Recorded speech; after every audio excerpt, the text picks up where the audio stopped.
Assalamualaikum warahmatullahi wabarakatuh. Hai anak-anakku sekalian, berjumpa kembali dengan saya.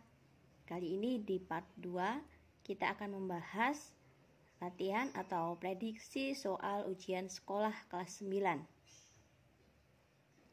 Pada part 1 kita sudah belajar soal mulai dari nomor 1 sampai 10. Nah, kali ini kita akan membahas soal nomor 11 sampai 20.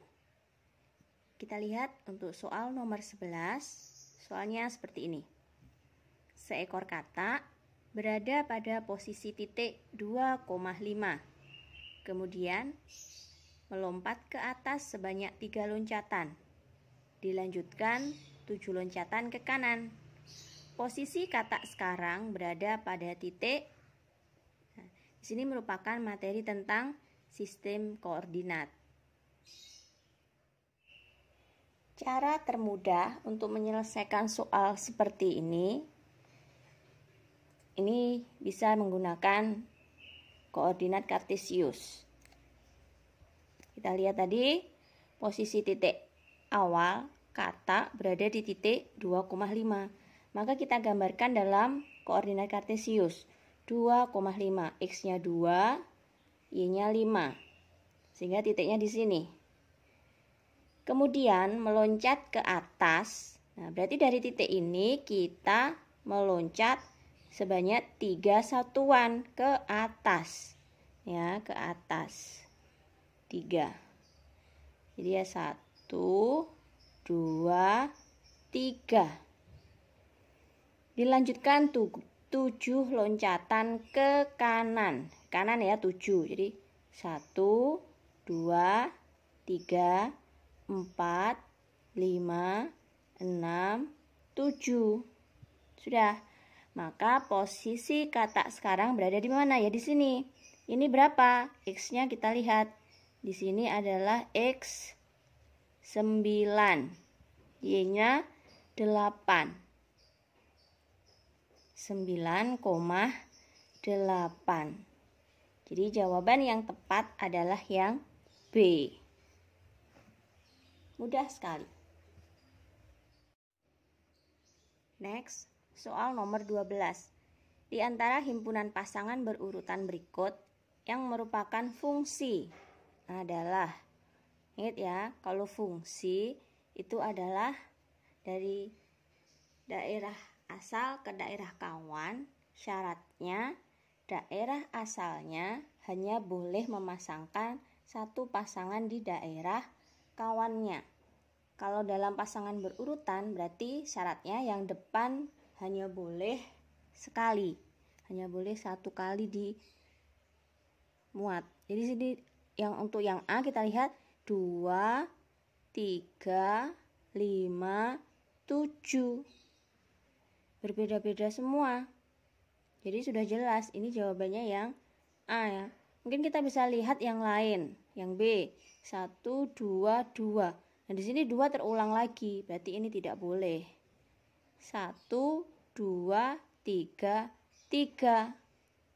Ini juga tidak boleh. 1, 1, 1, 1. Nah, ini semuanya 1. Juga tidak boleh. Maka sudah pasti yang merupakan fungsi adalah yang A.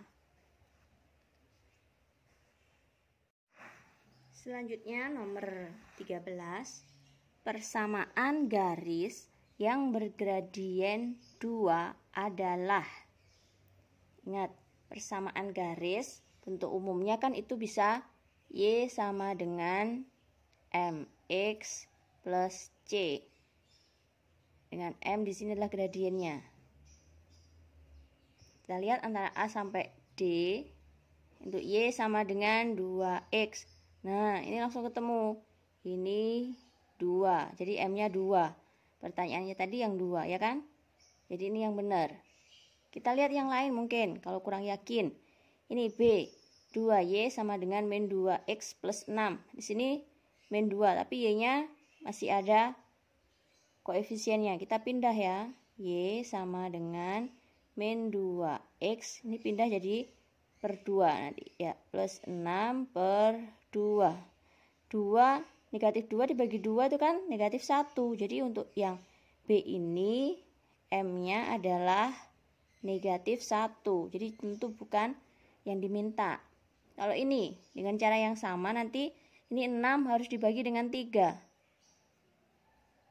Maka M-nya sama dengan, oh ternyata 6 dibagi 3. 2 juga ya. Oke. Dan ini negatif 4 dibagi 2. Ini M-nya negatif 2. Oh, ternyata setelah kita lihat untuk opsi A dan C sama-sama menghasilkan gradien 2. Jadi ini bisa kita pilih dua-duanya. Kebetulan sekali di sini dalam soal nomor 13 ternyata jawabannya ada 2. Tapi nanti mudah-mudahan kalau di soal kalian yang sebenarnya itu tidak ada yang jawaban opsi benar ganda ya. Oke, tidak apa-apa. Nomor berikutnya, nomor 14. Harga 3 kg mangga dan 1 kg apel adalah 60.000. Sedangkan harga 2 kg mangga dan 2 kg apel adalah 80.000. Harga 1 kg mangga adalah, nah, ini merupakan soal materi SPLDV, sistem persamaan linier 2 variabel. Variabelnya 2. Di sini ada mangga dan apel. Maka untuk menyelesaikan ini kita misalkan pakai huruf. Mangga biar mudah kita pakai huruf M, apel A. Sehingga persamaannya kita bisa tulis 3 mangga, 3 kilo mangga berarti 3M dan 1 apel. 60.000. Yang berikutnya 2 kg mangga dan 2 kg apel, 80.000. Caranya kan dengan substitusi eliminasi. Kita lihat dulu mana yang akan kita hilangkan. Karena pertanyaannya adalah 1 kg mangga, maka kita tidak memerlukan harga apel nanti. Sehingga yang perlu kita hilangkan adalah yang apelnya. Sehingga kita menyamakan variabel dari koefisien dari apel. Ini 1, ini 2. Berarti yang atas dikali 2, yang bawah dikali 1. Semua yang atas dikali 2. 3 kali 2 6 plus 2A sama dengan 120.000. Untuk yang bawah karena dikali 1 maka tetap 2M plus 2A sama dengan 80.000. Kalau sudah kita eliminasi, kita kurangi 6M dikurangi 2M. Untuk yang 2A dikurangi 2A habis sama dengan yang 120.000 dikurangi 80.000.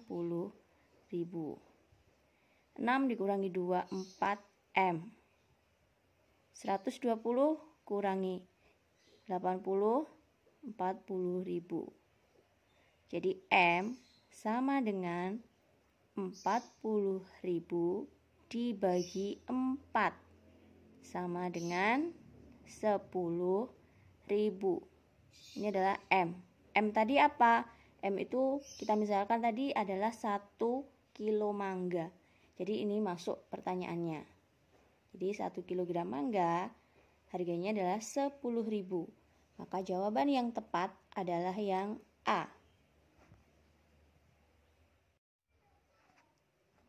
Soal nomor 15. Dari 3 bilangan berikut yang merupakan triple Pythagoras, kecuali, ingat ya, triple Pythagoras itu berlaku C kuadrat sama dengan A kuadrat plus B kuadrat. Dengan C-nya ini adalah bilangan yang terbesar. Oke. Dicari yang kecuali, berarti yang salah. Kita harus melihat satu persatu. Kecuali kalau nanti kalian hafal bilangan-bilangan triple Pythagoras bisa cepat lagi. Cuma di sini Ibu anggap kalian belum hafal, sehingga kita lihat untuk yang A, opsi A. Ini yang terbesarnya 5. Maka harus dibuktikan bahwa 5 kuadrat itu sama dengan 3 kuadrat ditambah 4 kuadrat. 5 kuadrat itu 25. Ini 9 ditambah 16. 9 ditambah 16 itu berapa? 25. Ternyata di sini hasilnya adalah sama dengan. Maka untuk yang A ini triple Pythagoras. Bagaimana dengan yang B? Kita lihat yang terbesarnya adalah 10.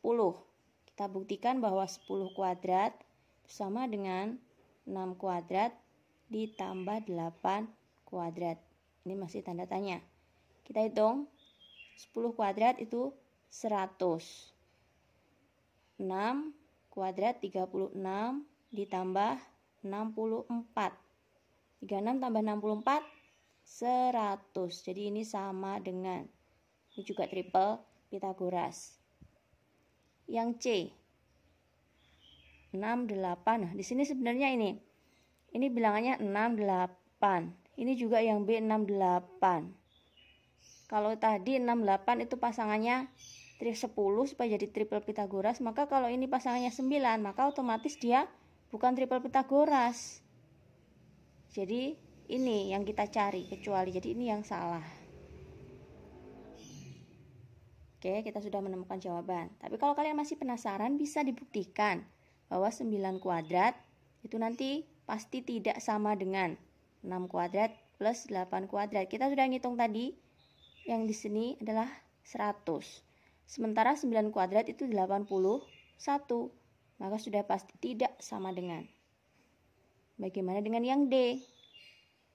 Ini yang terbesar 15. Apakah sama dengan 9 kuadrat tambah 12 kuadrat? 15 itu 225. 81 ditambah 144 itu berapa? 4 tambah 1 5. Ditambah ini 25. Sama kan? 225. Ini 2 ya. 225. Kita sama. Ini juga triple Pythagoras. Maka benar jawabannya yang kecuali adalah yang C. Soal nomor 16. Perhatikan gambar ya. Pada gambar di samping, jika besar sudut PSR. Kita lihat mana PSR? PSR. Oh, di sini. 30 derajat. Besar sudut POR. POR yang di sini. Ini berapa? Kita perhatikan. Gambar ini merupakan gambar dari hubungan antara sudut pusat dan sudut keliling. Sudut pusat tuh yang ini, yang di pusat lingkaran, POR. Di POR ini yang pusat. Kalau yang PSR ini sudut keliling. Ini yang keliling. Ingat-ingat bahwa sudut pusat ini jika menghadap busur yang sama ya. Busurnya ini PR. Hubungannya adalah sudut pusat besarnya adalah 2 kali dari sudut keliling. Maka karena yang ditanyakan sudut pusat, ya berarti 2 kalinya sudut keliling. 2 kali dari 30. Sudah jelas 60. Jawaban yang benar adalah yang A. Next, soal nomor 17. 2 buah lingkaran berjari-jari 12 cm dan 4 cm. Jarak antara kedua pusat lingkaran 20 cm.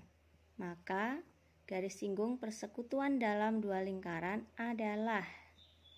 Kita lihat di sini yang diketahui jari-jari 2. Ingat ya, ini materi tentang garis singgung persekutuan. Ada 2, yaitu garis singgung persekutuan dalam dan luar. Kebetulan yang di soal nomor 17 ini yang ditanyakan persekutuan dalam. Kita lihat dulu yang diketahui. Biar mudah nanti memasukkan jari-jari. R besarnya 12. Jari-jari yang kedua 4. Satuannya sama cm. jarak antara kedua pusat lingkaran. Jarak, nah, ini jaraknya 20 cm.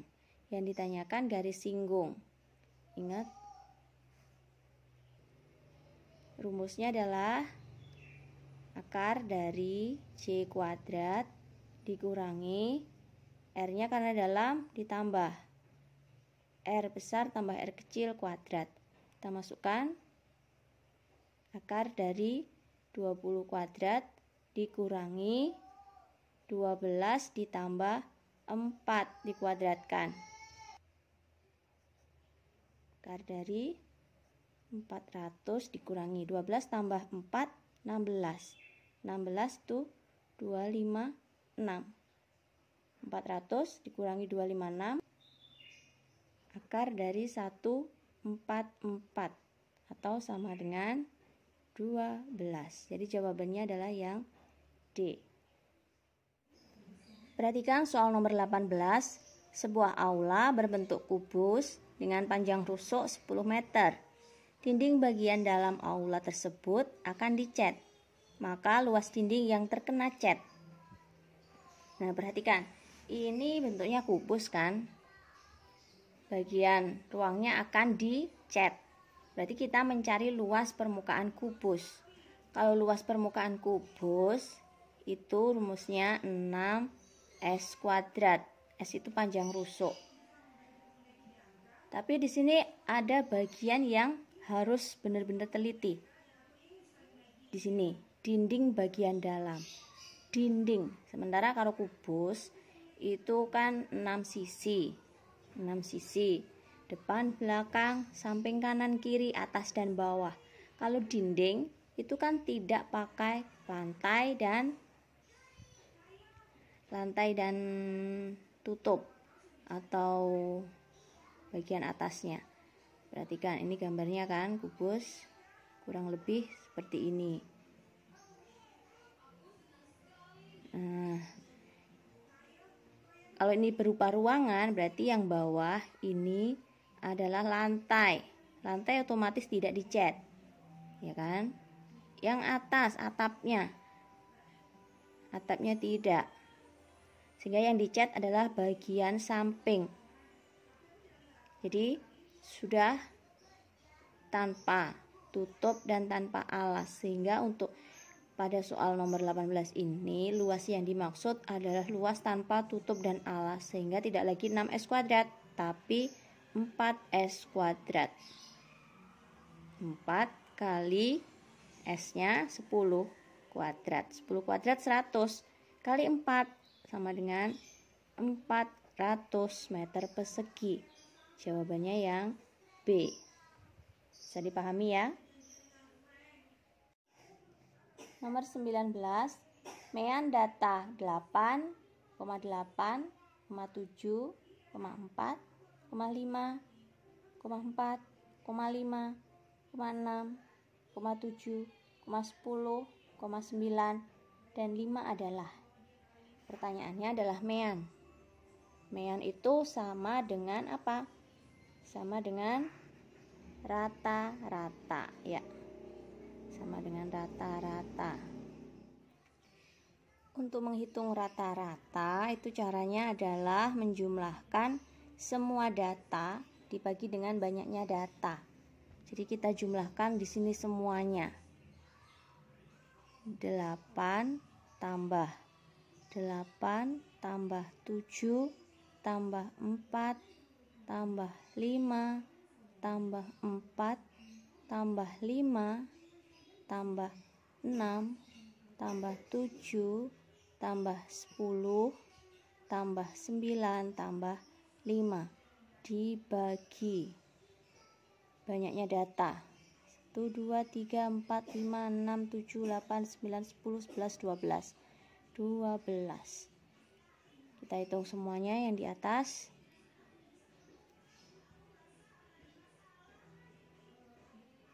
Kalau sudah kita hitung, jumlahnya ternyata ada 78 dibagi 12 sama dengan 6,5. Jadi jawabannya adalah yang A. Soal nomor 20. Sebuah dadu dilempar sekali. Peluang munculnya mata dadu bilangan ganjil adalah.